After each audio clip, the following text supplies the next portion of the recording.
বিসমিল্লাহির রহমানির রহিম। প্রিয় দর্শক, আমরা টমেটো বীজ ফেলাইছি, চারা হচ্ছে মাশাআল্লাহ।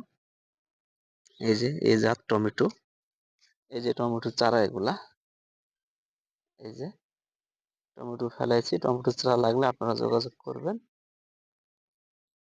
বেগুনের চারাও ফেলাইছি, মরিচও ফেলাইছি। বেগুনের চারা আমাদের রেডি আছে। এই যে আমাদের বেগুনের চারাগুলো রেডি আছে, লাগলে আপনারা নিতে পারেন। এই যে এগুলা বেগুনের চারা, লোনা বেগুন। বেগুনের চারা আমাদের রেডি আছে, সুন্দর। এপাশে চারা ছিল যেগুলা মরিচের চারা, ওগুলা শেষ হয়ে গেছে। আবারও ফেলাচ্ছি মরিচের চারা, এগুলাতে বেড রেডি করতেছি। মরিচের চারা পাবেন বিজলি +20, বিজলি গোল্ড 20। এই যে এটা মরিচ হচ্ছে বিজলি গোল্ড 2020। চারা লাগলে আপনারা যোগাযোগ করবেন।